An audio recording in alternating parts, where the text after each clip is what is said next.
First of all, can anyone tell me anything about the graph, about the shape? These students are exploring the relationship between turning points and equations of lines. Prior to this lesson, they had been using activities to deepen their understanding of factorising and completing the square for different quadratic expressions. In this lesson, the teacher is using a graphing application to draw on this prior learning to help make connections between equations of lines and their turning points. She begins by looking at the line y equals x squared. I'm interested in what the graph of x squared plus 1 would look like. Would it be upwards inside then? A plus 1 is on the y-axis, so it's up. Like that.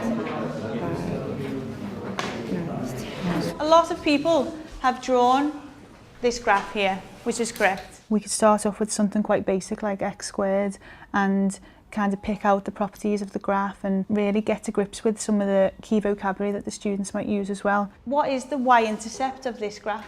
Sophie? 0. Cross the y-axis at 0, 0. The next graph that I was interested in was x squared plus 1. And what is the y-intercept of this graph? Claudia?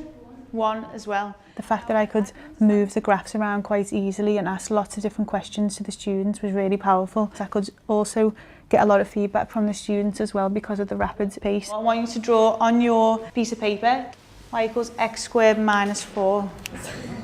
The students responded well to that and thought that was a really good introduction to the task, and it linked well with the work that we've been doing so far on completing the square. A lot of people have correctly got this graph here, and I was also interested of looking at the 2 points where it crosses the x-axis. Can anyone tell me how I would find those 2 points? Claudia? Factorise it, good. Okay, so what does this factorise to? Good, x minus 2x plus 2.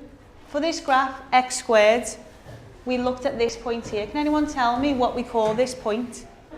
The minimum point, good. So the coordinate of the minimum point for x squared is 0, 0. What's the coordinate of the minimum point for this graph here? 0 minus 2. 0 minus 2. Okay, what's the minimum point here for this graph? Having actually been able to see the coordinate on the graph and then having next to it the equation, it brings into focus the numbers that are used, and it's quite obvious then when they're put together where you get the numbers that correlate to the graphs. As I move the graph vertically up and down, we can see the translation and we can see the minimum point. Okay, let's have a look at translating it horizontally. So what I'm interested in is the equation of this purple graph here. Because it's a parabola, so the x has got to be squared. What I've seen from a lot of people is the correct answer, x minus 4 all squared. Does anyone tell me how they knew that was the equation? It's because when it's in the bracket, it's lying, so you have to do the opposite of what it is. That's the little phrase that we used when we were looking at this topic. Excellent. So it's moved right 4 units, and we say x minus 4 all squared.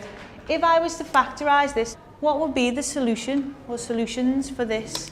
X equals 4. X equals 4, good. What happens if I go to the left? Rach? Is it y equals x plus 5 squared? X plus 5 all squared, excellent. Let's try and combine the two of these together. Because we started off at 0 and then we moved it along to the right, which made the correlation negative.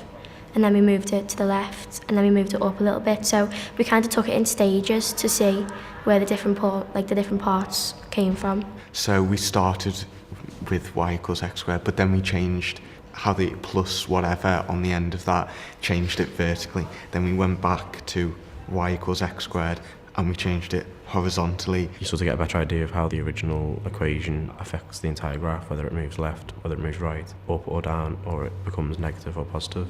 Owen, what have you got, please? I got x minus 4 squared plus 2. X minus 4 all squared plus 2, excellent. How does that link to what the minimum point is, Owen, of the actual graph? It's 4, 2. 4, 2. How do these two relate, Alex? The y coordinate is the number outside the bracket, whereas the x coordinate is the opposite sign of the one inside the bracket, the number inside. Excellent. I've got the graph y equals x plus 3 all squared minus 1. What would the minimum point of this parabola be? -3, -1. -3, -1, perfect. Okay, last one, can you have a go of drawing this out and writing the minimum point on your board, please? That'll be the minimum point. And it crosses, yeah. Okay. Because that has the opposite effect, doesn't it? That'll be -2 and then -2 plus 3. Yeah. So I think from there we'd be looking to do an activity such as this where they're looking to link the minimum point of the graph to the completed the square form, the graph itself, and also an expanded version of the completed the square form. So for example, I might pick out this one here and we can look at the minimum point of the graph as -2, -1, which would link to this one here. And then we might match that up with the completed the square form. If that's not on there, then I'm looking to use one of these green strips. So I'm looking for x plus 2 all squared -1, and then finally the fourth one to match up would be the expanded version of the completed the square form. And again, there are some very similar but not quite the same. So they can't just rely on spotting number patterns, they've actually got to think about it. Yeah, so it's practicing lots of different skills, practicing expanding the brackets, practicing the link between the completed the square form and the parabola.